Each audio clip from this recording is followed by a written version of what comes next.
A walk through history, a walk through time. The historic Ayers Antiques, now reopened on East Main Street in Hillsborough.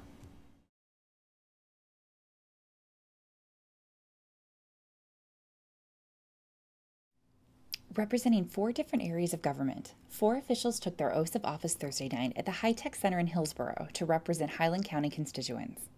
Republicans Jeremy Schaefer, Highland County Commissioner, Cliff Rosenberger, Ohio's 86th House District Representative, David Daniels, Ohio's 17th District Senator, and Bill Foley, Highland County Auditor, were each elected during the November 2nd general election.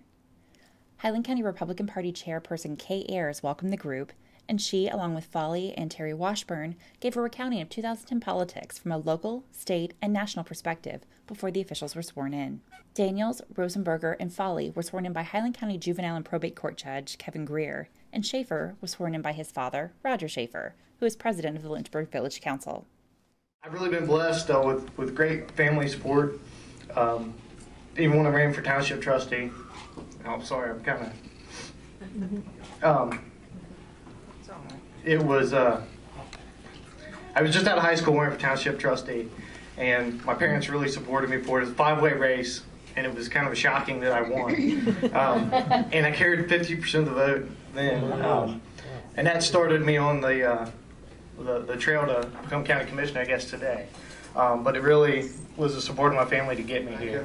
It has been quite an honor to be able to represent the 86th district for the last 8 years. I said, you know, when I came into office 8 years ago, when I went in as sworn in as a freshman, I probably had one of the most diverse districts in the state. I had a 3-county district that had the lowest unemployment rate in the state, and I had a county that had the highest unemployment rate in the state. And from one end to the other, what people wanted was, what each county needed was a little different, but every person in those counties just wanted one thing. They didn't want a handout. They want a hand up. They just wanted a job.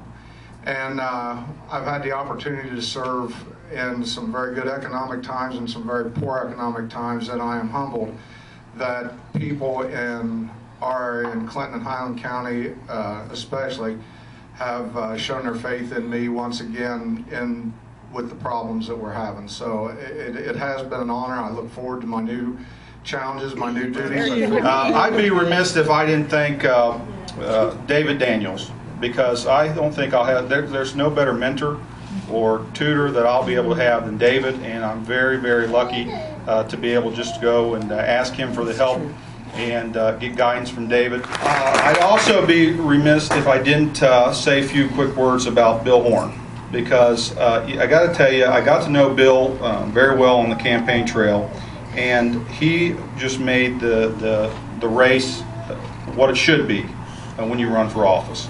It was professional always. It was always cordial. He was always a great guy. He always had something nice to say and would ask how I was doing or how my health was. And you couldn't have asked for a better guy. And as we go through the holidays, I hope that you keep the Horn family always in your prayers and thoughts as they continue through. Bill was a great guy, and he always said that he hoped that one man could make a difference. And I tell you that if you didn't read his last article, I'm sure he made a difference in a lot of people's lives. So hope you keep him in your thoughts and prayers. I look forward to serving for you all in Columbus. I look forward to the great tasks that is ahead. It is an awesome responsibility that each of you have gave me, and I can't thank you enough and tell you how actually humbling and blessed this experience is to get to go and meet with folks and travel through folks. I want to recognize Tom Horst and Shane Wilkin. They took office 2 years ago, as we all know, under some very, very difficult circumstances. If I remember right, Shane told us all in January, I think, of '09, we had about $3,000 in the checking account to run the county, something like that. Just under 8. Under 8.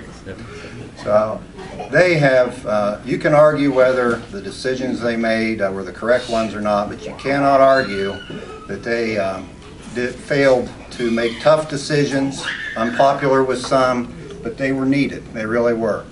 All of our offices, Bill's, Paulette's here, Ron Ward, we all took the cuts and have been able to operate, I think, effectively. And to those two gentlemen, I'm very pleased to see that you had the integrity and the fiscal responsibility to do what was necessary, no matter how unpopular. And again, continue the good work as far as I'm concerned. Again, it's not easy for any of us, most especially you. There have been some heated arguments in the commissioner's office, and but again, the point I want to make is Bill has a job to do, and to keep the county running in a solvent, again, fiscally responsible way.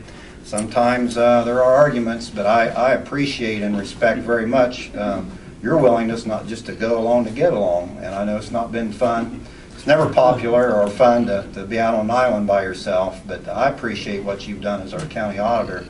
And again, the reason we're solvent and can pay our bills is in no small part to what you've done. So again, we appreciate that.